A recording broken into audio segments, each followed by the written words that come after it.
As Thomas said, my name's Ben Ferguson, and I'm the principal for Ferguson Architecture. We're a startup. We've been in business 2.5 years, and our premises are across the street. And I'll get to how all that happened, and that wasn't how we started.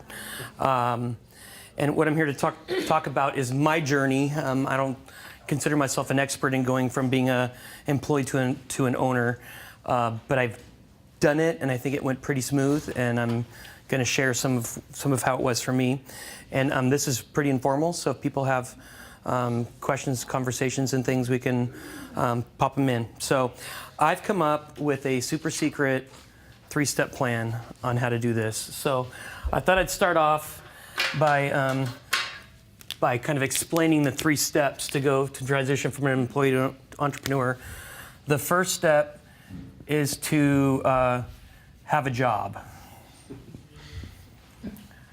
So this is the key to starting this process. The second step is to quit your job. And this is the fun part right there. And you get rid of it. And then if you do it right, hopefully, the result is you have a business and you can make some money. And hopefully you'll like it too. So this is a super simple plan. I hope everybody can remember this and put it into training or into practice. So why this is important is there's different things you need to be doing at different stages of this process if you ever hope to have a chance, in my opinion, to make a smooth transition. Unless you just strike gold and amazing things happen. But there were things that I was doing when I had a job that I wasn't planning on getting a different job. My plan was to be the boss of this job.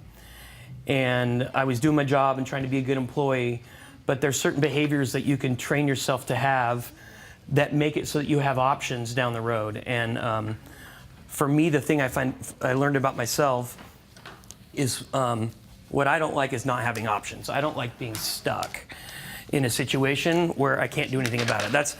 That's why I decided not to join the military.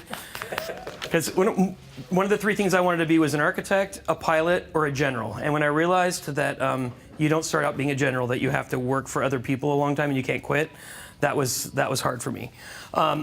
So some of the things that, in hindsight, I think are really valuable when you have a job is working for someone else is an opportunity to become an expert and to build up a reputation within your industry, and do it on somebody else's dime. Somebody else is paying you.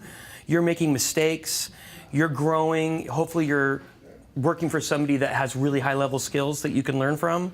And being able to practice and practice and practice and fail when you're working for someone else, and then they can help you, they can guide you, they can teach you how to do it, and you get paid for it, that to me was really, really super useful. And through that, I was able to get trained, practice my skills, and build a network that ended up giving me latitude when I stopped liking my job. And what happened in my case was I'd worked for a larger firm in town, and my goal was to be one of the top bosses, and I'd worked myself in a position where I'd been offered ownership, and I thought, I finally made it. I got to the point where I wanted to be. And when I got into the leadership discussions and started paying money and seeing what the return on my investment was within the company, I was like, man, this isn't as good of a deal as I thought it was. And I realized that the things that I thought I knew that worked for me and worked for my philosophy, I couldn't get my partners to care. We were not compatible in where I thought I needed to go and where they thought they needed to go. And after a couple years, it got to the point where I didn't even want to come to work anymore. And I've always been somebody who was really driven and really passionate. And my wife called me out it was the week after Christmas in 2014. I took that week off of work and I was moping around the house.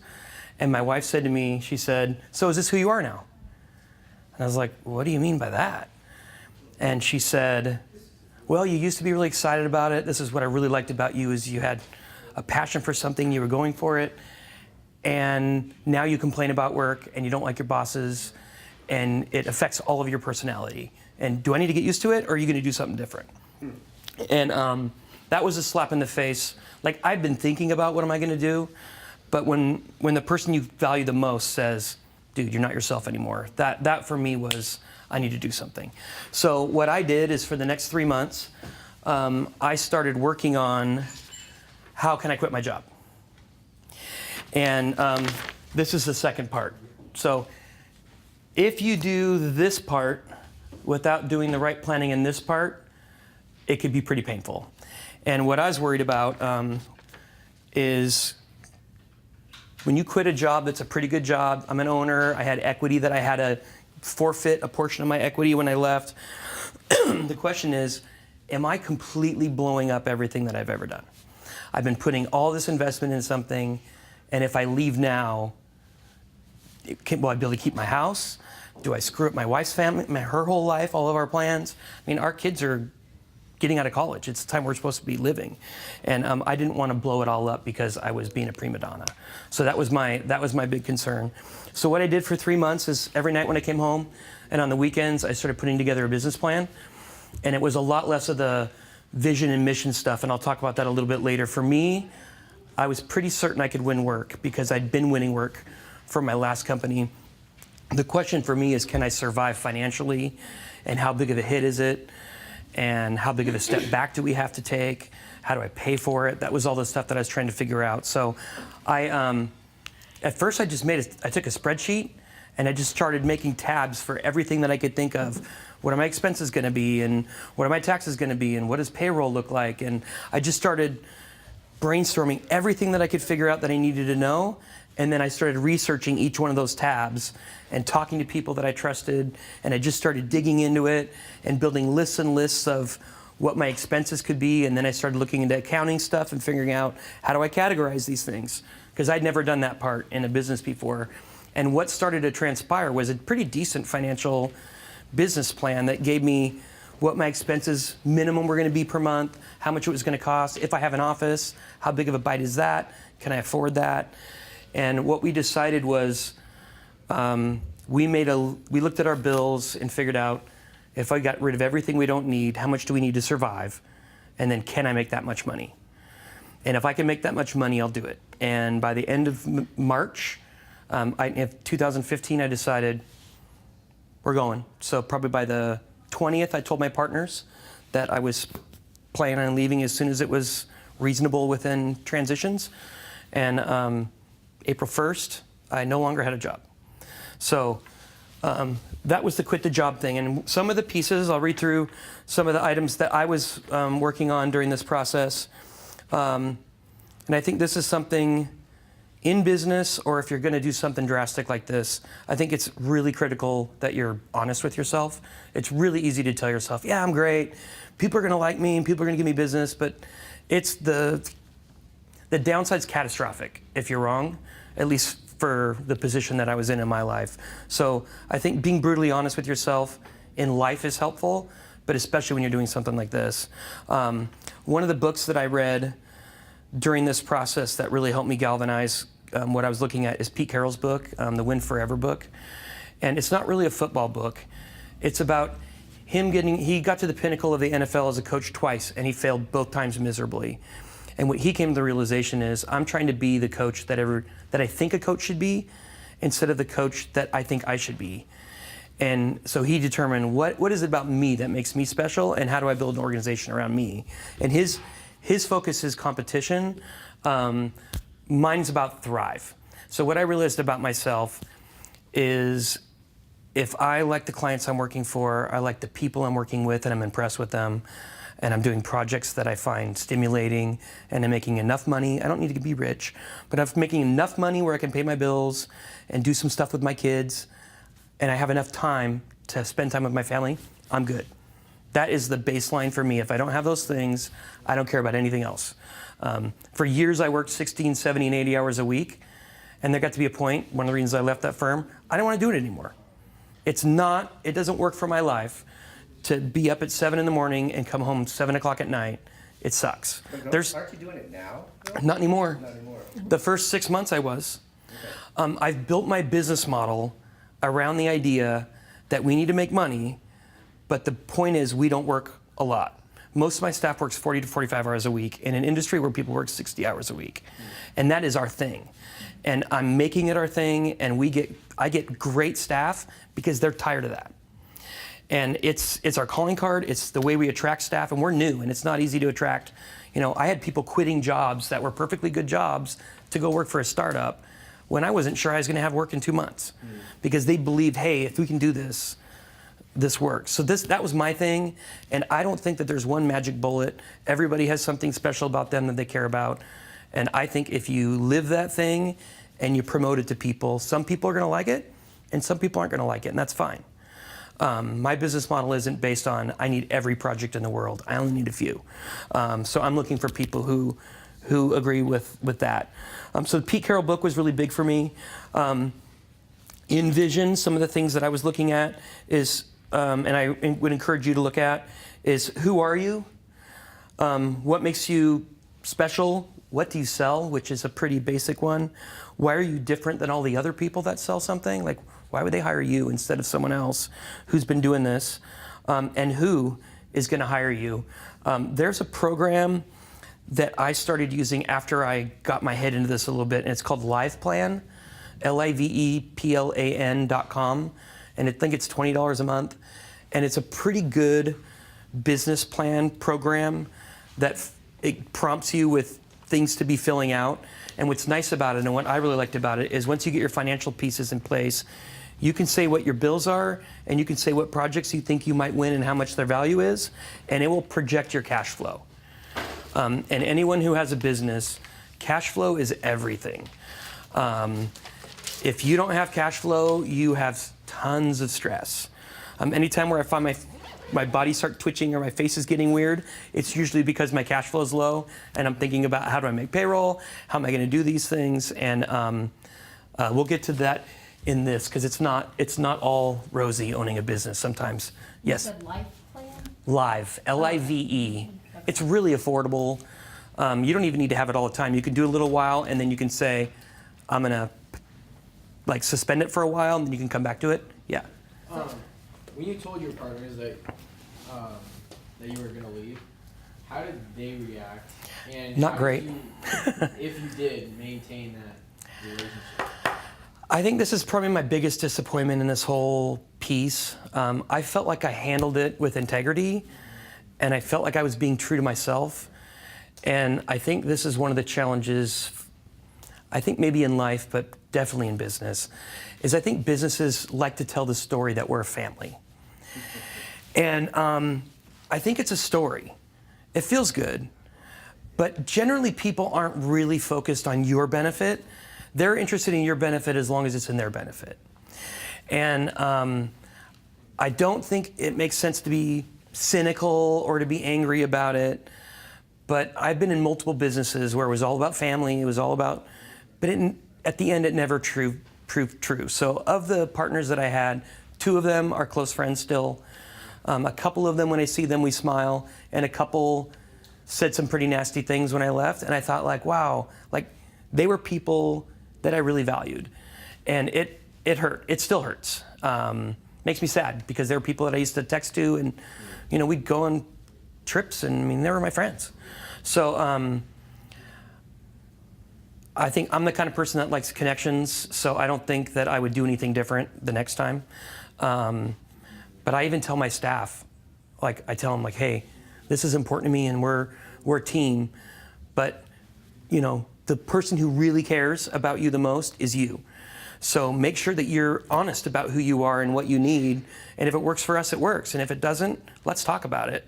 I don't need any level of pretending within our organization, because I think it's toxic, and I think over time it becomes a seed that grows into something that explodes at the end. I've seen it a lot of times. But that's the core of you, though, right? It is. Ego is not your amigo type thing, because you're okay for somebody coming telling you, hey, Ben, you're toxic, man. You stop micromanaging us. Let us do our job. No, I'm a pretty direct guy, and there's one particular staff member that it's a hard fit with. Mm-hmm. I have no malice. I trust him. I think he's awesome. But everybody has different ways that they react, and it's hard for me because I don't think that way. Mm-hmm. I don't take a lot of things personally. If you said you're a jerk, I'd take that personally. Yeah. But if you said I don't like what work you did for us, and this doesn't work for me, I'd be like, okay, what do I need to do? For me, it's a challenge of how do I get to the next thing. But everybody's different, and it's not better or worse. It's just different. So that's something that I'm learning how to manage better. But definitely, I try really hard as much as you can. I try to be authentic for who I am, and people who are into it, we can work together, and people who aren't, that's fine. There's a lot of other architecture firms. But you have a lot of millennials down there, right? Almost all. My office manager and me are the only people that aren't Okay, millennials. so how do you, that's a different generation. Oh my gosh. It's hard to understand sometimes where they're coming from, I'll be honest. But I'm always putting myself in the position that I'm trying to help them succeed. Mm-hmm. I talk about this with my staff. I talk about my job is to train you to the point where you don't need me anymore. Mm-hmm. And if you end up go getting a job and you're my competitor, awesome, congratulations. If you get to that point and you want to be here and you want to be my partner, let's figure out how to make that work. And we grow the business, and you get a chunk of it, I get a chunk of it, we're both good. Mm. Maybe someday I grow enough of those people where I can step out of it a little bit and I can take some residual income from the business and shape it, but not have it be a 40 to 50 hour a week thing. That'd be nice too. So I don't know where the future's going. But I believe if you take the right steps and you're thoughtful about it, that it works out fine. And in my life, the only time things have blown up is when I forced something, or when I knew it was the wrong thing to do, but I did it anyways because there was some immediate benefit. That's when my life has struggled. But if I had a plan and I'm open about it, and I'm clear with people when I'm doing it, it's always worked out for me. So I have a question, just on like business plan wise, do you have any, I guess, like advice, like, because I guess the business plan is what I'm struggling with, is sitting down and actually doing it, because I don't have time. Do you have any like advice? I do. So I'm just about to go to here, and I'll talk about so only thing I can tell you is how I approached it. Yeah. And there's some things, and this is kind of my personality, I'm a little bit against the grain. There's ways I'm conventional, and there's ways that I'm not. I don't really care about checking off all the boxes that somebody says I have to do. It's probably why I wasn't made for the military. But I am about having a mission and going after it and being successful. So one of the things nice about being a boss is I can make up my own lists about what I want to do. And if somebody says, oh, you should do that, I'm like, I don't see the value in it. Or I'll ask them questions about it, and I'm like, that doesn't matter to me at all. So, okay, so some of the things I talked about here on the vision. For us, what our vision was, is I wanted to be a progressive modern architecture firm in Tacoma. I don't want to travel everywhere because it's about lifestyle. My choice of starting a firm is about, I want a life that I want. And so I don't want to travel all the time because I like my family. There's enough work around here. So I'm focused in Tacoma, and all of our relationships are in Tacoma. We have projects in Silverdale and projects in Edmonds, but they're all relationships that we had from here. The three values, I told you about Thrive, which is my primary value. My other two are Seek and Engage. So Seek is looking beyond your own perspective to figure out what steps you want to take. It's really easy to be yourself. It's a lot harder to be other people. So I'm really interested in, when I'm talking to people and I'm asking questions, I'm really mining them to understand how do they perceive something, how do they think about it, and I'm interested in them. But what I'm getting out of it is I'm expanding the way that I see the world. So I'm always mining people for ideas and for thinking, and so that's Seek. And I look for people who are seekers. When we interview, our questions aren't, how good are you at CAD? How good are you at this? We ask questions that we're trying to see, are they seekers, engagers, and thrivers? And we don't ask questions about that. We ask questions that sound like architecture questions that give them the opportunity to talk about who they really are, because that's what we care about. We're looking for people who are like us. So Engage is kind of like Collaborate, but Collaborate's overdone. And I think Engage is really about, my work is better if I allow you into it to challenge what I'm doing and question what I'm doing, and your work's better if you allow me to get into your work. Somebody has to be in charge. It can't be a Frankenstein. But whoever's the person in charge, the more open they are to accepting critique, the better their own work can be. So that's engage, and then thrive is the one that I talked about. And who we're aiming at is discerning private clients. We don't want all clients. We only want clients that are looking to do what we want to do. And early on, we couldn't only do that. We did a lot of stuff that was just bread and butter, trying to keep the doors open. But at this point, we turn away lots of work, and almost all of it is stuff that's, if it's not a portfolio project or it's not exciting, we probably say no. That's who we are right now. Okay, one of the big things, this affects your business plan thing. There's two kinds of money that are critical: startup money and operating money. And I think this is a thing that you have to know right off the bat. So if you don't know how much money it takes you to start up, you need to know that right now. And when I mean, what do you need to begin, I don't mean your dream for what it takes to begin. I mean, what does it take to do it? So for me, I determined I needed $30,000. I needed a server. I needed a really good laptop for me that I could do architecture stuff on. I needed 2 monitors, a docking station, projector, which is that, and this. These are my startup equipment. Printer, general liability insurance, and errors and emission insurance. Those were the absolute have-tos. My error and emissions insurance for a brand new firm was $6,500 a year. So 1/5 of what, I mean, my general liability was like $1,500. It was nothing. But my errors and emissions was $6,500. That is a big bite, and I had to do it all at once. Now my insurance company lets me pay, kind of spread it out, but not then. They were like, we want your cash. And I was freaking out. I thought that was gonna be a monthly expense. So that's a lot of money when you don't have money, and I didn't have $30,000 sitting in the bank. So what I would have you focus on is what you need to survive and to be successful, and that's it when you're starting off. What I ended up doing right before I quit my job, the last action I took before I told my bosses I was gonna quit is I went and got a line of credit, second mortgage on my house. I got a $45,000 line of credit on my house because I had a job and I'd been there for a really long time and I had a good income, and as soon as it closed, I went and told my bosses, sorry, I've decided I need to go. That was my safety net. So I used $30,000 of that $45,000 to start up the business, and I had $15,000 for whatever, and I didn't know how long it was going to take. So that's a big. So we bootstrapped it. Everything that we have at our firm, I paid for with that first line of credit, and then money that we made from the firm that I've just been putting back into it. 6 months ago was the first time I was able to take money out of it, besides my little. In fact, 6 months ago, I gave myself a pay raise. I'm almost getting paid what I used to make as a salary, and I took probably a 2/3 pay cut when I first started the firm because I didn't want to strangle it. I paid myself what I needed to pay my bills, and we lived lean, and that was it. And then as we went on, I gave myself a little raise, and then I gave myself a little raise, and a couple months ago, I gave myself pretty good raise, but it's still not what I was making. But now I'm taking money out of the business. So it's a tree that you plant. Yes. Return on investment, have you broken even yet? Oh yeah. If my salary's not part of it, let's just say that my salary's a job and I'm getting, I probably pulled 2 to 3 times my initial investment in cash out of the business.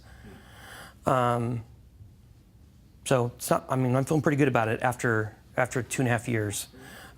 We put a roof on our house and we painted our house, and I was like, wow, the first time I took money out of the business, I almost felt like I was stealing. It was really weird. It was like, wow. And I called my accountant and I said, so I just want to make sure I'm doing this right. This is my money, right? And she said, yeah. And I was like, so I want to put a roof on my house. Can I literally just take $30,000 out of this business? And she said, yeah, it's your money. I said, so can I write a check from the business? She said, you can't do that.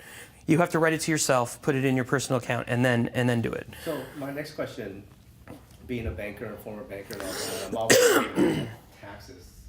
Because as an employee, you pay the FICA and all that, but as an employer now, you pay employee and employer taxes. We're an S Corp. Okay.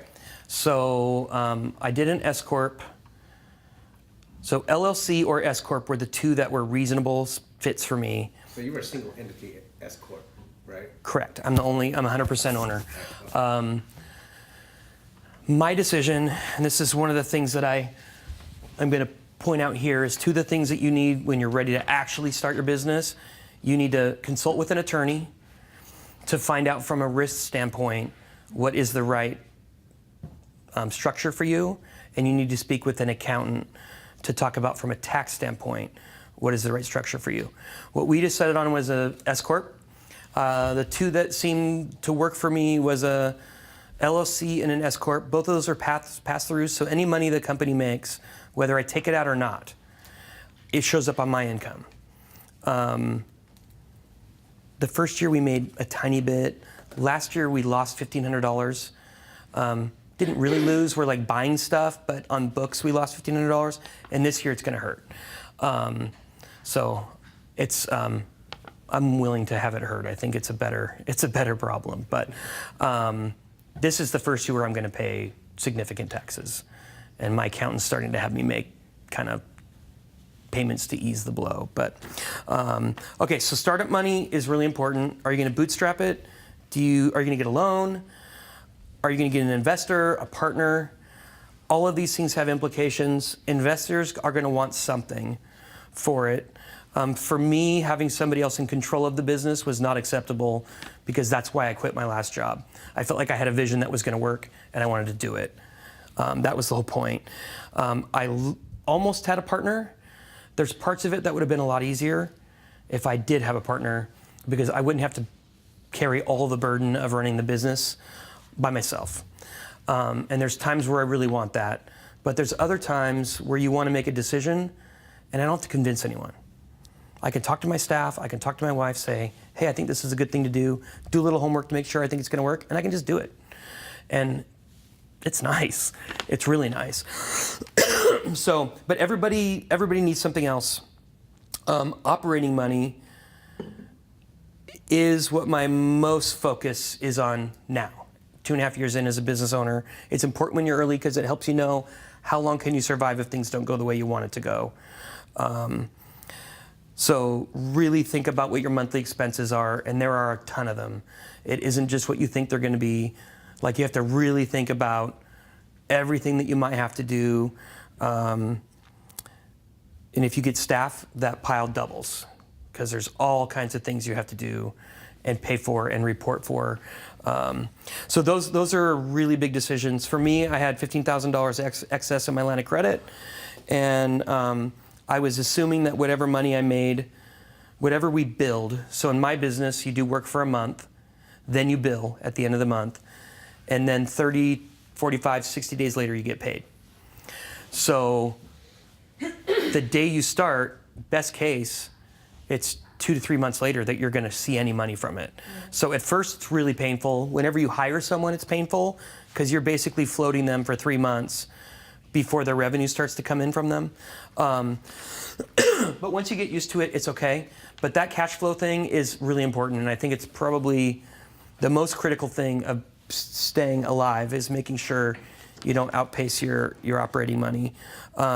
Staff, when you're doing a firm, I think you need to take a really honest look at your own skills and determine whether you have the skills that it takes to be successful, or you have the skills that it takes to be Because I think most people by themselves are missing something. So in my mind, I knew I wanted to get to 3 employees as quickly as possible. 1, because I don't want to work by myself. It's really lonely. For me, it's lonely. 2, I knew I needed somebody that was really good on the production side, that could use Revit, which is a program that we use. I knew I needed someone that had a really good interior sense, because half of buildings are inside. And I wanted somebody that was a really good renderer. And the things you're seeing over here are renderings. I can't do that. I can make things that look okay, but they don't look this good. And I knew I needed to get 3 of those as quickly as possible. So my plan was, how much revenue do I need to support these 3 people, and who are they?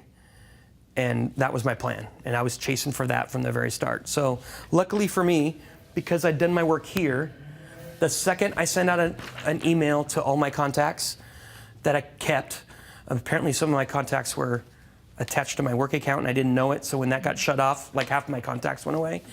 When I sent an email in my contacts saying that I'd moved on, I got inundated with small projects. So first day, I wasn't even incorporated for 2 weeks after that. And I was like, hey, we need help with this, we need help with that. So I was scrambling. I probably worked 70, 80 hours a week for the first 3 months. I hired my first person a month in, and she was my go-to for my last firm. I begged her to quit her job and come take a chance. She was my number 2, and she's one of our leaders now. And Is that Stephanie? Or? that's Jamie. And then my second person was somebody that I'd used to work with. She was an interiors person at that same firm, and she'd quit 8 months before to have a kid. And she was ready to come back in the workforce, but didn't want to work all the time. And I was like, that's great. So I'll be flexible with you, whatever. And she lives in Seattle, so we bought her a computer. Like our entire infrastructure is a computer you can take anywhere you want. And we've got, if you can get on the internet, you can get into our network and you can do anything there just like you're in the office. Because it's about flexibility and lifestyle. It all comes back to Thrive. And my first 2 employees, I don't think it's an accident, were not single moms. They were moms with little kids. And it's really hard to have a professional job where they expect you to be there 60 hours a week when kids get sick and stuff happens. And it's like, hey, it's not a problem for us. Our whole deal is, hey, we'll work around you. We'll make it work. So we have one person, the interiors person, lives in North Seattle, like Ballard. And she comes down 1 day a week and she works from Seattle 2 days a week, sometimes 3 depending on what our workflow is. And it's great, it works fine. So talk about when you said be honest with yourself. Did you have a mentor or a trusted advisor to say, hey, tell me exactly how you see yourself, how you see me? Because sometimes you can look in the mirror and say, yeah, I'm great. But Not that exact conversation. I'm a mentee naturally. I think through my career I might have had 15 or 20 mentors, and sometimes I'd have 3 or 4 in my same company. I don't think I've ever worked with one architect or any one person where 100% of that person, I'm like, that's my guy. But there's certain people where I'm like, man, that guy's such a good leader, or he's really good at talking to people individually with individual personalities and helping them be their best. I've had other people who are technically super amazing, but they're not good communicators, and other people who are great designers, but they're not good technically. So I would usually find people that I think are superheroes in some regard, and then I go around them and I ask them questions about their superpower, and try to gain as much of it as I can. And I think I'm a pretty well-rounded architect, but I don't want to do pretty good work. I want to do really good work. So if I was honest about my own strengths, nobody ever told me this, but I think if you pay attention, you can see in others where you're doing well and where you're not. I think over time I've gotten comfortable in this kind of circumstance about talking with people, about being vulnerable and letting it happen whatever happens. I'm uncomfortable doing that. I'm not comfortable dealing with people who have a completely different way of viewing the world, or they're like, I have a really hard time getting into their head and understanding how they tick. I have good intentions, but sometimes it's just hard to connect for me. My 3 top leaders have a lot of emotional intelligence, and they're very thoughtful, and we have very open conversations and candid conversations in our leadership meetings, and I need it because they see stuff that I don't see. My wife does the same thing. My wife's great at being like, dude, really? It's like, oh, whoops. It's not because I'm trying. It's just like I don't know. I don't see it. So I think that's. I know for me, I'm better when I'm surrounded by people that I value and that I have trust with. So I try whatever I do, whatever I can. I surround myself with people that I trust, and I let them. My staff knows if they've got an issue, they can say it. Like, it's fine. I'd rather know that I'm making a mistake and fix it than having them let it stew and stew and stew until it becomes something that can't be resolved anymore. So I don't think I was always that way. I think I was less secure about having people poke at me, but I think I've realized that I'm me, whether people are comfortable with it or not. I'm okay. So it's been a journey, but I think if you can get into a point in a business where you can just say, hey, it's not personal, just let's make it happen. So that be honesty thing I think is really super critical. What I have in here is identify what your weaknesses are and determine whether you can be successful without other people around you. And for me, I think that answer is no. I need people around me. Other key things for starting a business is how you're going to develop your business. That happens to be something that I'm really good at. Winning work has not been an issue for us at all. In fact, it's the opposite problem, where we have some clients that we aren't getting to as quick as I thought, and then that's starting to become a problem. And it's just because we're too busy and we're not getting enough done. And then how much can you charge? I think a lot of people screw up on how much you charge for what you're doing. If you're sky high, people are going to write you off immediately and you'll never hear from them again. If you're too low, you may not make any money, or people may think, this person's not very good because they're not charging me even close. I try to not give discounts. I try to give like, this is what we charge and this is what we're worth. We're still cheaper than our big competitors in town, but it's not because I'm charging less, it's because my overhead's less. And it's intentionally less. 2.5 years later, I still have this focus on how do I keep my bills really low? Because I'm not worried about today, I'm worried about when the market slows down and I don't want to have to fire all my people because it was hard to find them. So that's my current thing is how can we really keep our bills down without compromising our firm, without keeping us from doing good work? And it's tough. Okay, so the last thing here, which is open your business. We've kind of gone on some of these. The structure, we've already talked about. You need to figure out what structure works for you. For me, because I'm risk adverse, I definitely wanted an LLC or some kind of a corporation where worst case, you could just wipe your hands and walk away, and I know I won't have trouble finding a job. So that wasn't a concern, but protecting yourself so that if you make a mistake, it doesn't ruin the rest of your life. But one important part of that's kind of frustrating. I thought being a corporation that my banking would all be based on my business. I've had lots of loans now, and they still want a personal guarantee every time I sign a loan. So it isn't as cut and dry as it sounds. My house is still on the line for my business, and I'm hope someday I can get to a point where either we're cash and I don't need to worry about it, or I'm loaning money to myself. That's the real goal, is to have a big enough pile that when you need a loan, you loan it to yourself and you pay yourself interest. That's what my friends who have businesses do, and it's a pretty sweet gig.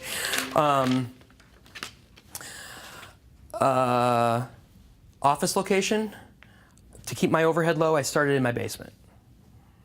And my wife found a desk at Goodwill, and we took over the whole downstairs and we painted it up and we made a little coffee station. We made it an office. And I got ready in my clothes and I went downstairs and I went to work. And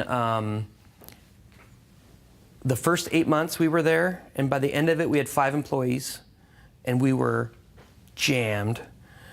And we had that moment where we're like, can we survive taking on more bills? Because it wasn't like we had $2,000 at the end of every month just sitting in our pocket. It's like, can we do this, and can we continue to grow if we don't? Because people trust us with at least $1 million project, and I have one project that's a $52 million building. And they're not going to trust a guy working out of his house in his basement with a $52 million project. So there's a level, you have to be honest with yourself. I was comfortable with it. My wife freaked out, and our rent was only $1,000. And she was like, $1,000. So it's turned out really good. Like when I tell my friends how low my rent is, they're like super, super jealous. We just expanded too, and now our rent's $1,500. Yeah. So for us, our office location did affect the work quality that we could get. So it's important, and it had to look nice. Like it can't be ugly. Depending on your business, that may or not be a big thing. If you don't need an office, don't. I mean, if you can keep your bills down, I would encourage you to do that. We've covered banking some. One of our big challenges early on was the banks. banks don't want to give you a loan until you've been in business for 2 years. And for us, what was slowing us down is I couldn't scale because I couldn't get enough money in the bank, and I had work, but I couldn't hire more people because I couldn't afford to cover their salary for 3 months, and it was brutal. And I was at a local bank because I wanted to put my money in Tacoma, and they just wouldn't loan. They wouldn't loan, they wouldn't loan, they wouldn't loan. And then US Bank came to me and was chatting with me, and I was telling him I was having this capital issue. And he's like, well, at least I can get you a credit card. So he came in and he got me a company credit card, which was only $12,000, but that's a lot of money when you're a little business, and that helped out a lot. Can't do payroll on it, but you can pay for a lot of other things. And then after a couple more months of showing them my financials, they gave me like a $30,000 line of credit, which was amazing.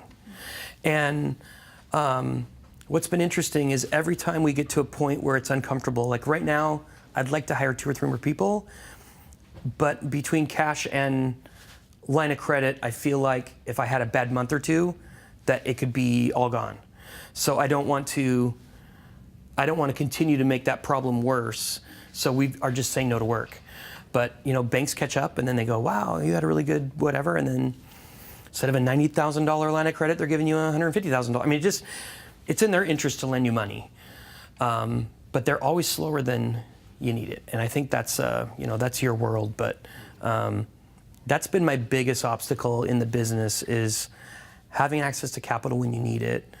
Because usually, outside of fixing my house up that one time, our money just goes right back in the bank. So right now we're trying to stockpile so that we can make that issue go away on our own. It's just going to take a little while. But don't underestimate where capital crunches are going to be, because it definitely slows you down. We don't normally use our line of credit, but if you need a line of credit, you'll never get it. You have to get a line of credit when you don't need it. That's the banking rub. Stinks, but that's the truth. We talked about insurance a little bit. Insurance is super, super important. I know we have an insurance agent in the room. I've never had to use my insurance, and I hope I never do have to use my insurance. But it's one of those things that could end your business if you don't plan it out well. So for us, we have to have a $2 million general liability policy, and we have a $2 million errors and omissions, which is like if I screw up and the wall gets mold in it and it causes a bunch of problems and they have to reclad the building. If it's not a construction error, if it was my design problem, then they would sue me. Most businesses don't have the same kind of liability that I think we're kind of in the doctor, lawyer kind of area as far as that's concerned. And really the last issue in here comes back to staff again. When you're looking at staff, I recommend that you identify what skills you need in your office and not necessarily just look for people. So we always hired for skill and a mindset. And then whoever the person ends up being is kind of, it's always like a surprise, like a Cracker Jacks. You kind of open it up and see what you get. But how will you find and attract those talent? For us, it's been particularly difficult. I think half of my staff are people I worked with. Everybody's senior at my office. Office manager, 3 top leaders. So four people out of our 10 are people I used to work with. They're people I knew I liked. They're people I knew I trusted. And it fit their lifestyle. And now they're out like trying to bring their friends in. So how do you do that? We're looking for a senior person right now, and I don't know who that person is among my friends, and we can't find anyone. I know there's firms in town that are looking nationwide, and they're having trouble finding people. So that's one of our big threats for the future is how do we attract the best talent, and how do we keep them? And that's partly thrive. I mean, all the things we're doing are trying to create an environment that the best people would want to work at. And I think that my contribution to the firm's important because I bring in people and I lead the organization, but really all of this happens with our staff. This is them. I'm I consider myself the gutters on a bowling alley. As long as they're not out of bounds and doing something that's going to cause us legal problems or doesn't meet the client's needs or whatever, then they have free reign to go forward. And I'm guiding and giving critique. But this work is all of them in it. And I don't think we'd be nearly as successful as we have if we hadn't got as high level staff that we have. And then the last thing I'm going to say in this presentation is that I told you I'm not conventional. I know that one of the key things that they have you do in a business plan is vision, mission, values. I don't like them. They feel artificial to me. They feel forced. And I have seen very few companies who actually live vision, mission, values. If you live it and you talk about it and it permeates who you are, then it's real. Otherwise, it's BS that you put on a wall or you put in your whatever. And I have no interest in doing something that's not living. So what we're focused on is having a core purpose. And Thrive's our primary value still, but we're still working on this. But where we're coming to is, and it's almost a kind of a stake in the ground, what we stand for is what we're looking for. And currently what we have is we're here to prove that it's possible to thrive in the profession of architecture and in life and still do damn good design. So many people would say if you don't work your ass off and you don't give up your life, you can't do good work. And most of the world would reinforce that with, okay, they do, and they do good work.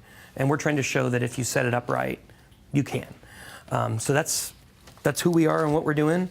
The final thing my conclusion to this is starting my business has been the most challenging, stressful, and rewarding thing that I've ever done. And if I can encourage any of you to do your own thing, is be authentic to who you are and be self-reflective about what you're good at and not good at, and see your business as others see it, not how you want to see it, and then evolve, because what you start with doesn't stay that way. So Well, thank you. that's it. I don't know if anybody has any other. Now, what's your exit strategy? I don't have one. As I said, I kind of have there's a plan and I'm going down it, but I'm okay being within certain bounds. I feel like right now I'm too young to worry about how I'm going to sell the firm or if I sell the firm or whatever. What I know I don't want to do is sell it to a company. That's because everyone I'm hiring are people who want to thrive. And I just can't imagine selling the company and throwing all those people into some corporate thing where they don't have control over what they're doing. It just seems, yeah. Something that Tom brought up that you had spoke about earlier was how you were planning but hoping that in the sometime future that one of your employees would kind of replace you. Mm-hmm. And I had never really thought about that, and I thought that was really cool. Is that We talk about it. okay? Yeah, I talked about it with him. And the criteria that I set up that has to be true before I even consider them being an owner is they have to have some skill set within their professional skills that tilt the office. So there has to be something where them being in the office brings us to a completely different level than I can on myself. So I'm constantly encouraging them to find out what their superpower is and cultivate it. Because if you're not seen as a leader in the office and you don't shape the office by the fact that you're there, you're not a leader. You're a good employee.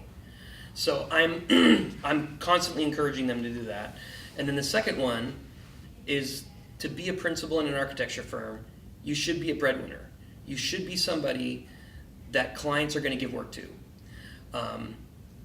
And what the perspective that I have on it different now than I had before is there's a certain amount of work that I've been able to bring into the office and keep 10 people fed. And probably we could have 14 now if financial stuff was different. So there's a certain number of people that I can have working and be efficient with how much work I can bring in. So that will net, if we're efficient, that will turn into a specific amount of money in profit. If I bring in a partner who doesn't grow that pie, then all they're doing is taking away money that I'm currently making. So what's my incentive to say, hey, I'm gonna pay you more and I'm gonna have you be in the role you're in currently or something slightly more, and I'm gonna give up 40% of what I'm making right now. It just doesn't seem like it makes sense. So the idea is, how can I help you get to the point where you cultivate your relationships and build up these relationships so clients start trusting you? And in my experience, it takes 4 to 5 years before somebody starts seeing you as oh, hey, I've got a friend. But other than that, you're like, oh, I know somebody who's an architect. So if I can help somebody get to that spot, there's going to be a time where they're winning work for us and we're growing our thing. And if I can keep cultivating them, then they can either start their own firm because I've taught them how to fish, or they can be my partner. And then I'm not stealing from myself to have them do it. We've grown the pie. So I think that's likely.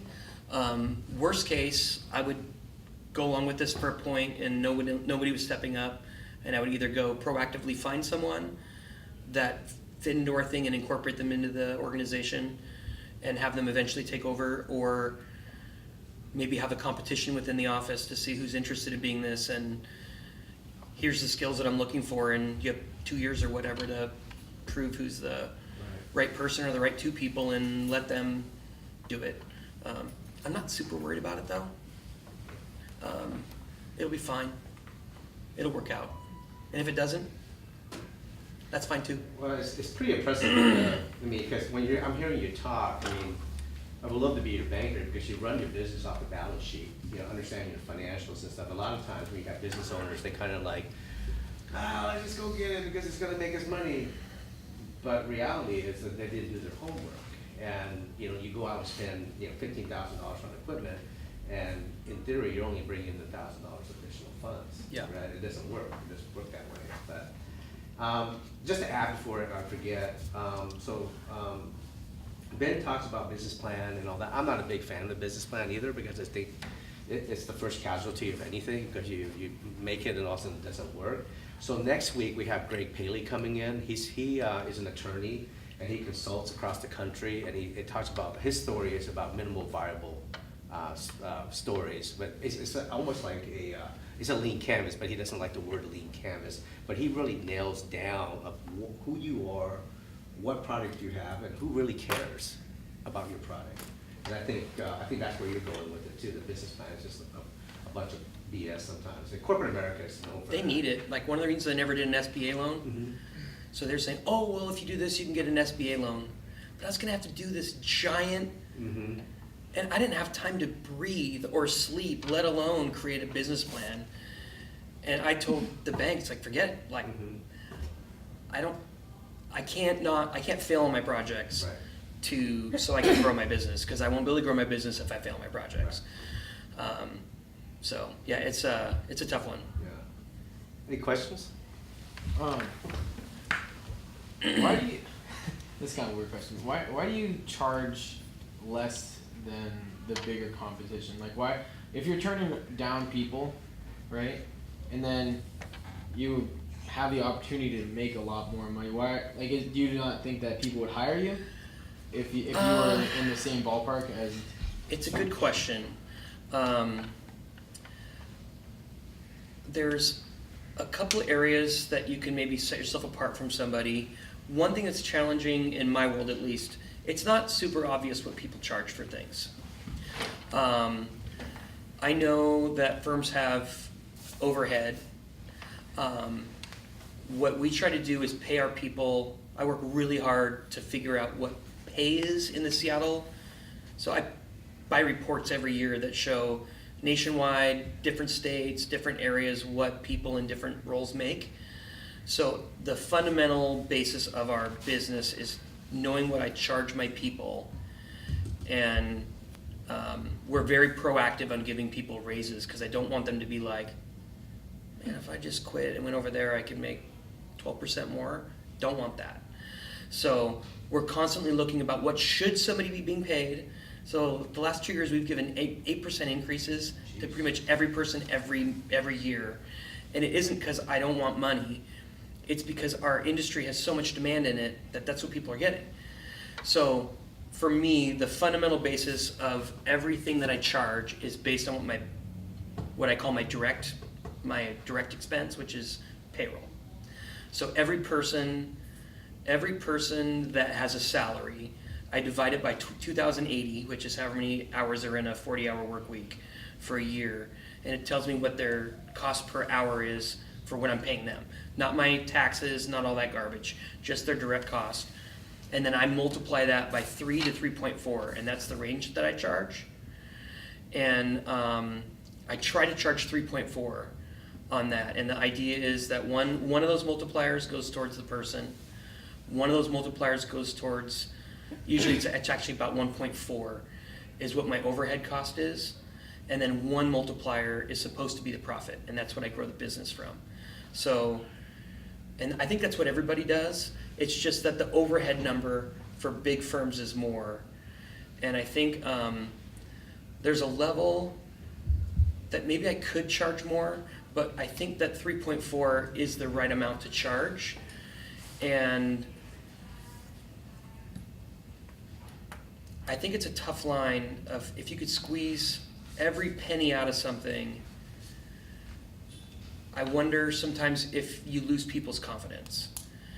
And if they feel like you're trying to take advantage of them because you can, then are they hiring you because they want to work with you or because they need to work with you? And confidence for me in my career has been something that I'm very, very particular about. I can tell when I have a client's confidence and when I don't have a client's confidence. They ask completely different questions with a completely different tone when they don't trust you. And my life experiences show me that when I'm on the wrong side of that line, it's almost impossible to bring them to the other side. And so I try really hard to not lose their confidence. So I'm a stickler about spelling. It's one of the stupidest things, insignificant things, but I have lost clients because we had something spelled wrong on a presentation. And their mind is, if I can't trust you to spell that right, how do I know that you're going to detail my roof right? And they're right. It's important to me that people dress professionally. I don't need everybody in suits and ties. I don't wear a jacket that often. But if I'm going to a place where I'm dealing with a bunch of brokers, they wear jackets. And when I'm dealing with a bunch of brokers, I wear a jacket because I don't want that to be something where they're like, who's this guy? So it's all, I think a lot of relationships is about keeping people's respect and having them trust you. And my personal thing is architecture isn't about my vision for what the building is at all. It's my job is to help my client be more successful than if they hired someone else. And I think if that's my focus, and I'm making them successful, and that is my sole purpose, is to make them successful, and then I handle my business effectively and I handle my books effectively, I'm gonna make money.